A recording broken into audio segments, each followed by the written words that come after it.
नमस्कार, मैं हूं आपके साथ ऋतु ज्ञानवानी। आप सभी दर्शकों का अन्नदाता कार्यक्रम में स्वागत करती हूं।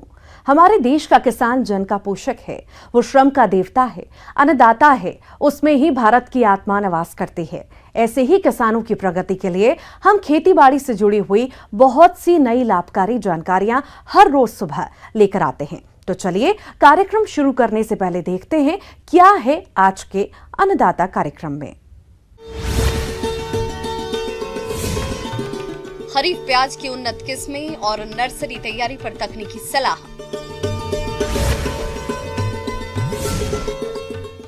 मछली बीज उत्पादन करके कमाएं अधिक आमदनी।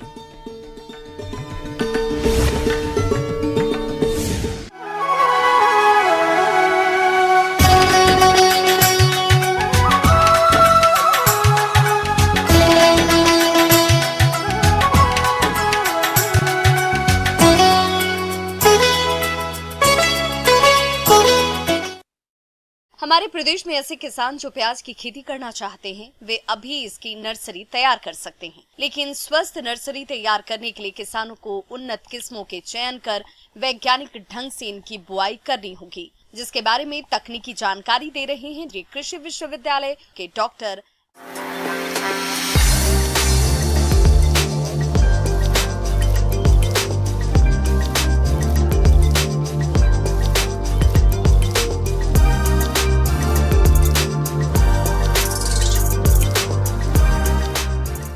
सबसे पहले किसान भाइयों का स्वागत है। आज मैं खरीफ प्याज की खेती के बारे में कुछ चर्चा करना चाहता हूं। इस प्याज को पैदा करने के लिए देखिए दो विधियां हैं। एक विधि तो होती है हम छोटा छोटा बल्ब बना करके पैदा इसको करते हैं, तो वो बल्ब बनाने का अब समय ख़त्म हो गया। उसके लिए समय जो होता है आपका सिंपली जो है फरवरी होता है। तो दूसरा मेथड है, ठीक है, ट्रांसप्लांटिंग मेथड। मैंने उसको कैसे आप पौध सैया पे आप पौध तैयार कर लेंगे और पौध तैयार करके फिर उसको जो है आप ट्रांसप्लांटिंग करेंगे। एक बात का ध्यान रखेंगे, जब भी आप पौध तैयार करते हैं तो इसकी नर्सरी में समझ लीजिए कि आपको 6 से 8 सप्ताह लगता है। लेकिन जब खरीफ की आप प्याज लेते हैं तो उसमें 6 सप्ताह में नर्सरी तैयार हो जाती है। तो वो नर्सरी डालने का समय आ गया है और उस नर्सरी डालने का उपयुक्त समय यही आपका चल रहा है, जून।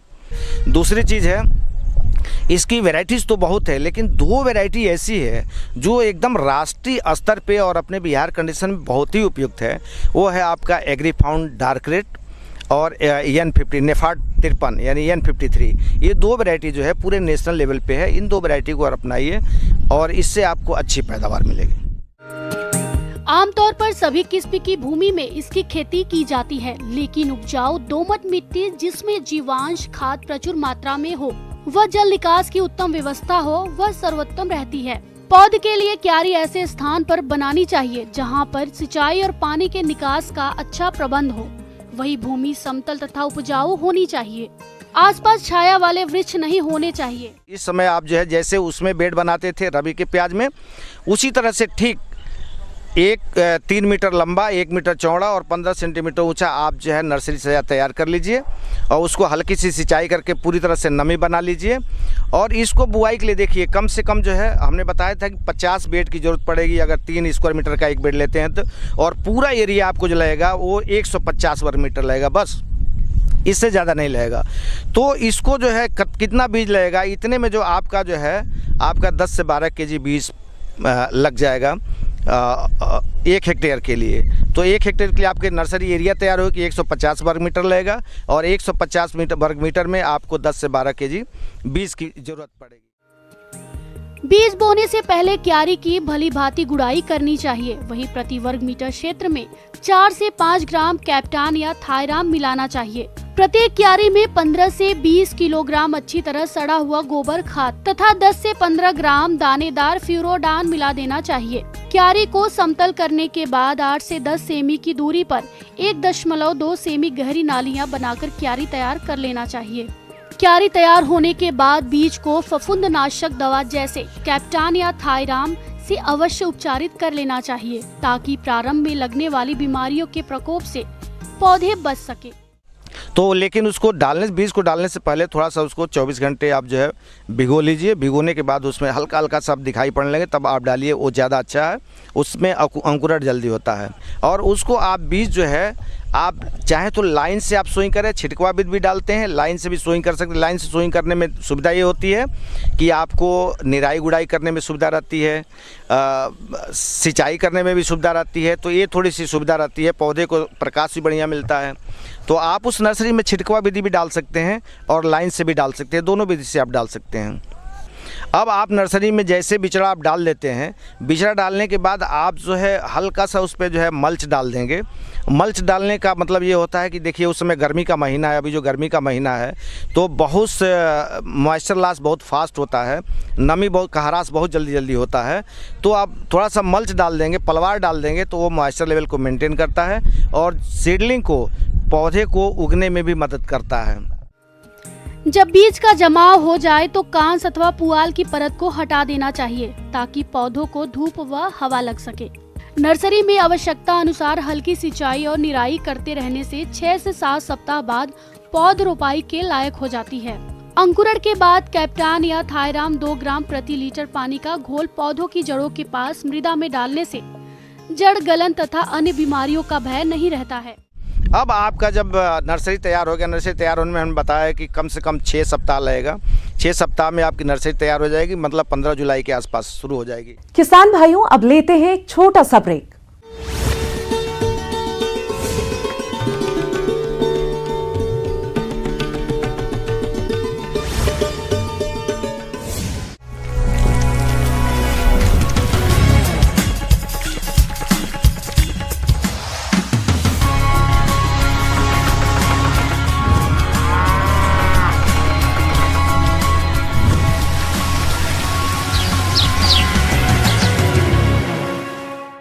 ब्रेक के बाद आप सभी दर्शकों का अन्नदाता कार्यक्रम में स्वागत है।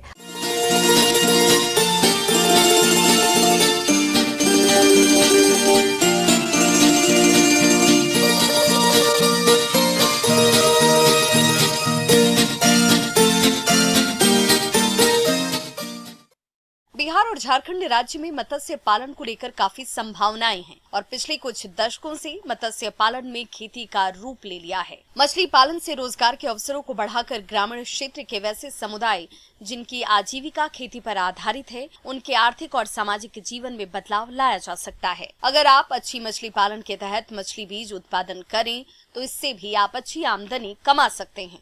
तो चलिए मत्स्य बीज उत्पादन के बारे में जानकारी लेते हैं कृषि विज्ञान केंद्र जिला मुजफ्फरपुर की मत्स्य विशेषज्ञ इप्सिता विश्वास से।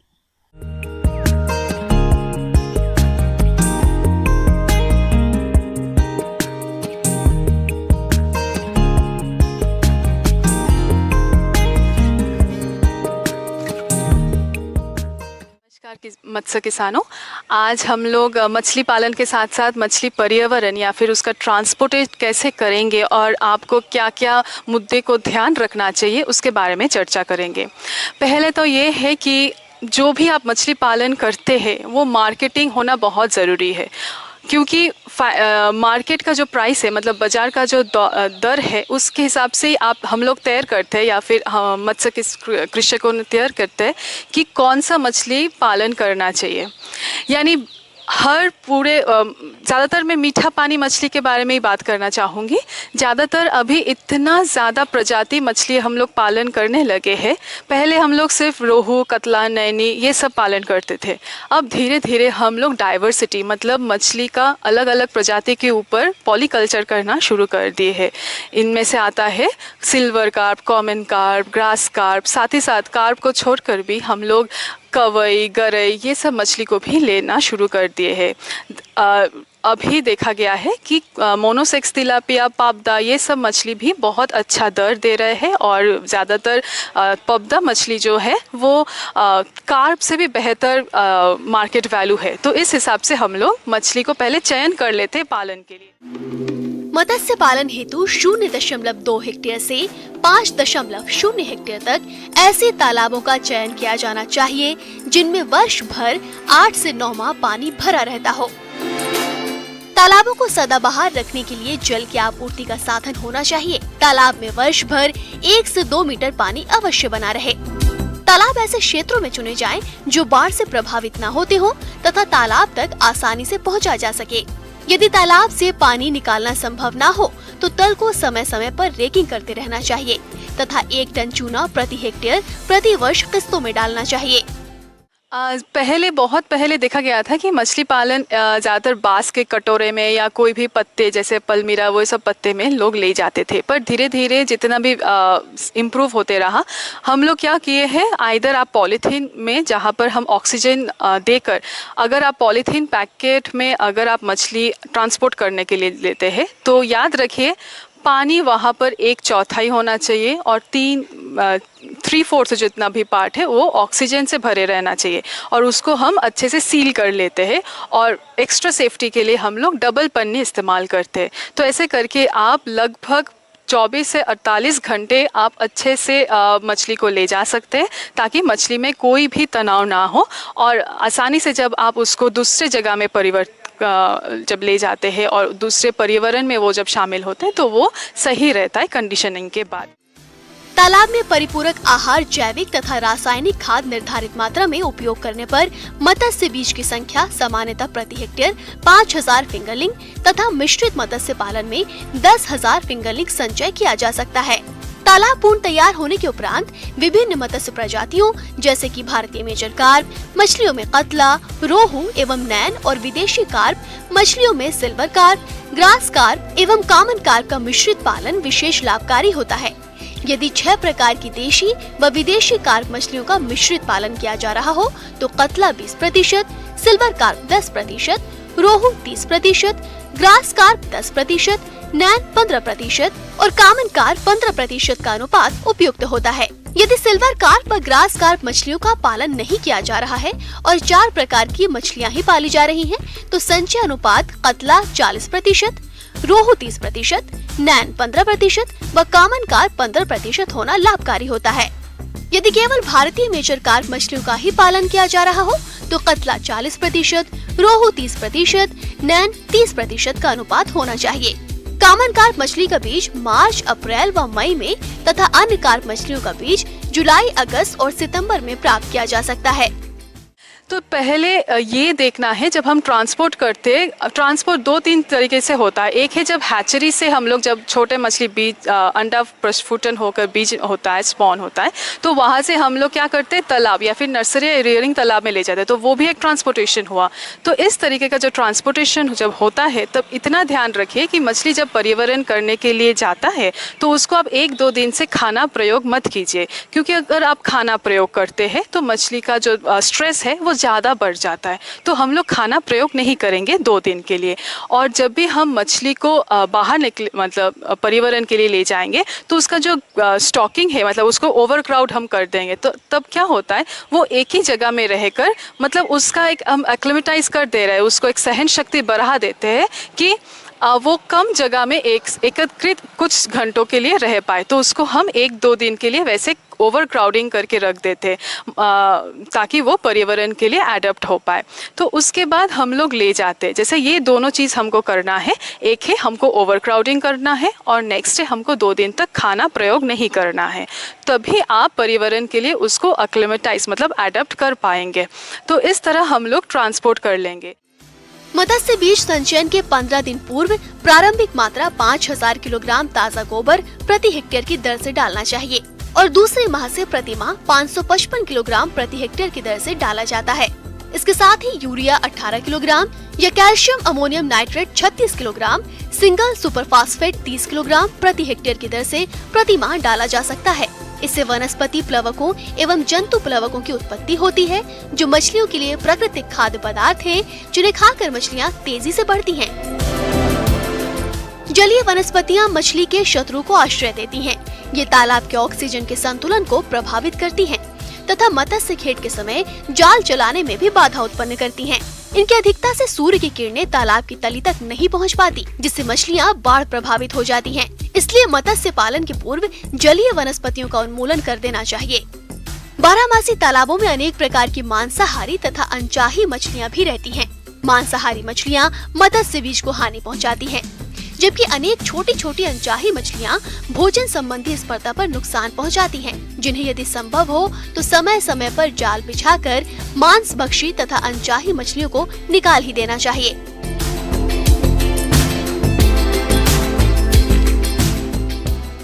आगे और भी है खेतीबाड़ी से जुड़ी हुई बहुत सी रोचक जानकारियां। यहां रुकेंगे एक और ब्रेक के लिए।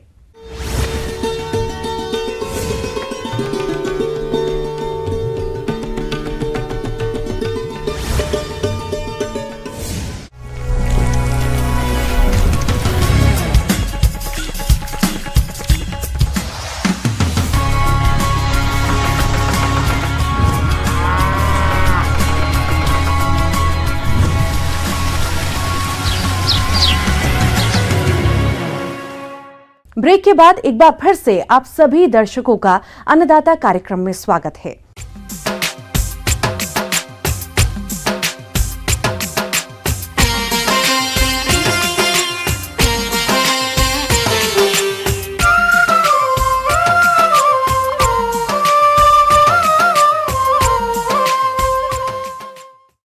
अपने प्रदेश में सबसे ज्यादा संख्या मझौले किसानों की है, जिनके पास जमीन के छोटे छोटे रकबे होते हैं। अगर किसान इन खेतों में स्मार्ट तरीके से खेती करें तो कम समय में और कम जगह में अच्छी आमदनी कमाई जा सकती है। तो आप स्मार्ट फार्मिंग किस तरीके से करेंगे, इसके लिए देखिए हमारी ये खास रिपोर्ट।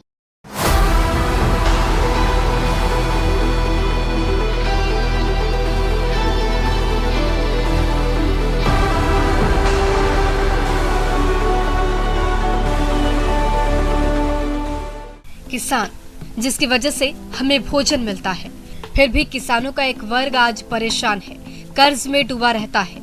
आज ऐसे किसानों की आमदनी बढ़ाने के लिए कुछ सुझाव लाए हैं जो छोटे और मझोले किसानों के लिए फायदे वाला हो सकता है। मध्यम और छोटे किसानों की सबसे बड़ी समस्या होती है पूंजी की। जब वो फसल तैयार कर लेता है और इसे बेचकर ही उसके पास पैसे होते हैं, बाकी समय में उसे उधार या फिर बैंक से कर्ज लेना पड़ता है, जिसके लिए बहुत कम इंटरेस्ट पर सरकार कर्ज भी दे रही है। लेकिन अगर किसान सही प्लानिंग के साथ कृषि करता है तो कर्ज लेने की भी कोई जरूरत नहीं होती। आज समेकित खेती की बात की जा रही है, क्योंकि आज किसानों का एक बड़ा वर्ग धान, गेहूं, मक्का, बाजरा, ज्वार जैसे फसलें उगा रहा है, जिससे आमदनी काफी कम होती है और फसल तैयार होने के बाद ही उसे पैसे मिलते हैं। जबकि फसलें उगाने के अलावा और भी इससे जुड़े काम है, जिसे करके हर महीने किसान मुनाफा कमा सकते हैं। एक छोटे परिवार वाले किसान को ध्यान में रखकर बात करें तो उसके पास अगर 1 एकड़ खेत है या किराए पर जमीन लेकर खेती करते हैं तो उसे ऐसी फसलों का चयन करना चाहिए जिसकी बाजार में अच्छी मांग हो या फिर अच्छी कीमत मिले, जिसमें सब्जी फसलों का चयन बेहतर विकल्प है। लेकिन उसके साथ ही आपको बकरी पालन, देशी मुर्गी का पालन, सूकर पालन और दूसरा कोई भी काम जिसमें पूंजी कम लगती हो करना पड़ेगा। ऐसा करके एक छोटा किसान भी अच्छी आमदनी कमा सकता है।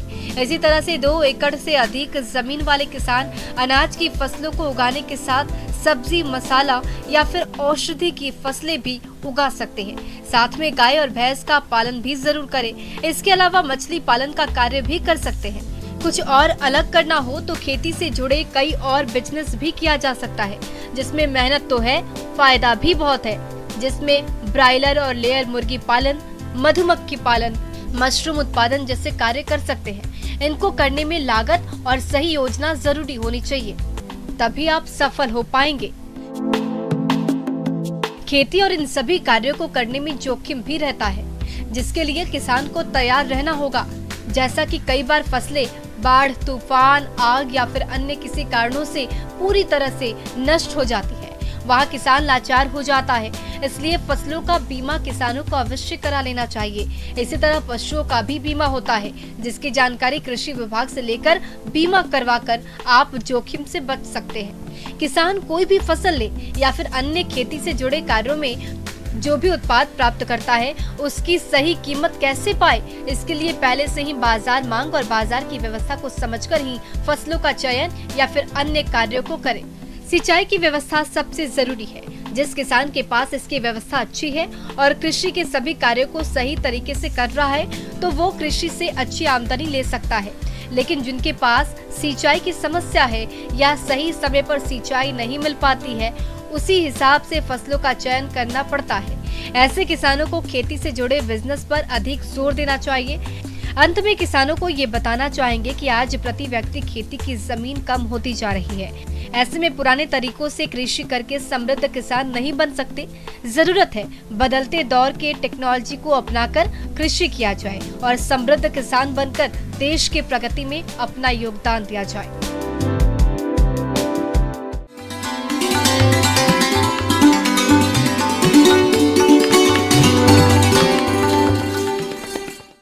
और आइए अब जानते हैं अन्नदाता निशुल्क फोन के माध्यम से पूछे गए समस्याओं का समाधान।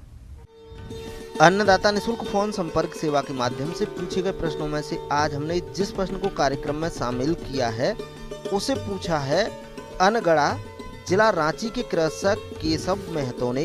ये गिनी फाउल पक्षियों के पालन के बारे में जानकारी चाहते हैं। तो केशव महतो जी, आपकी जानकारी के लिए प्रस्तुत है कार्यक्रम का ये अंश।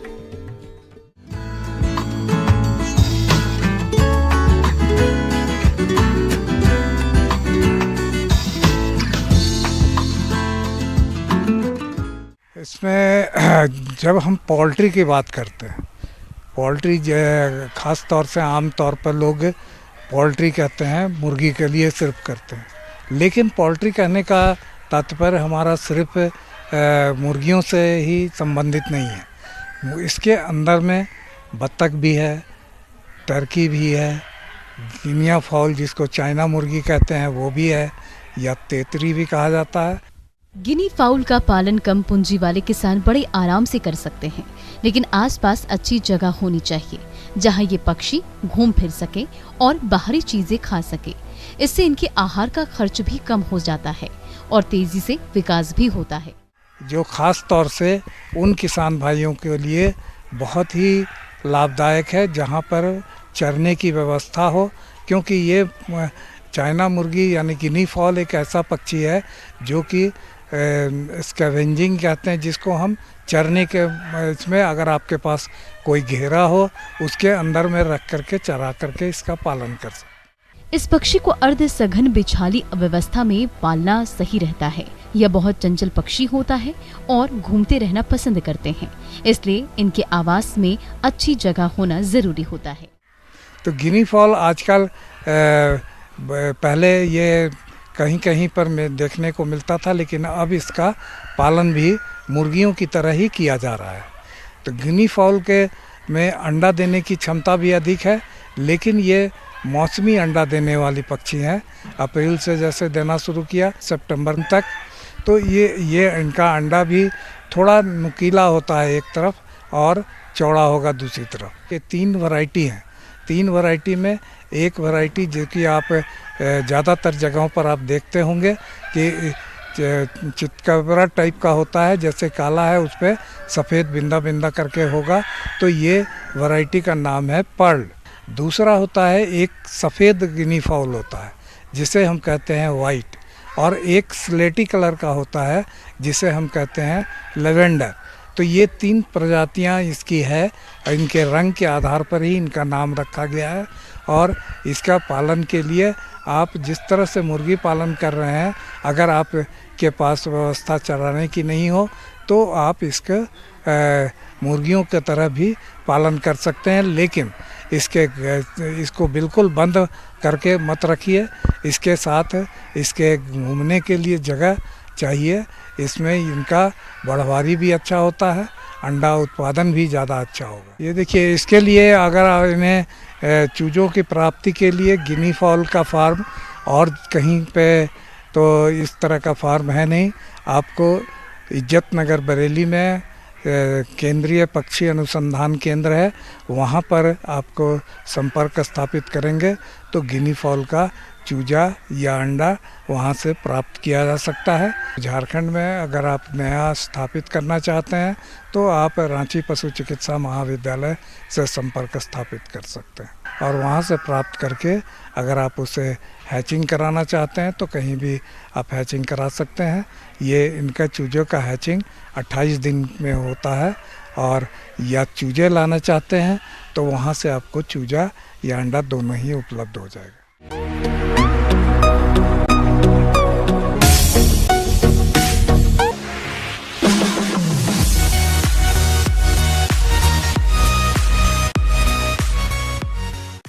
एक नजर डालते हैं राज्य के कुछ मंडियों के प्रमुख फसलों के बाजार भाव पर।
किसान भाइयों, कृषि संबंधित समस्या और सुझावों के लिए आप हमें इस पते पर संपर्क कर सकते हैं।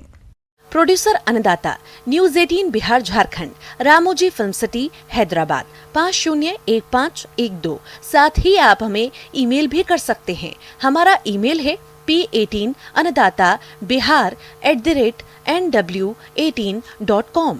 इसके अतिरिक्त आप हमें निशुल्क हेल्पलाइन नंबर 1800889216 पर सोमवार से शनिवार सुबह 10 से शाम 4 बजे के बीच संपर्क कर सकते हैं। अब समय हो रहा है आपसे विदा लेने का। कल फिर मुलाकात होगी कृषि से जुड़ी महत्वपूर्ण जानकारियों के साथ। नमस्कार।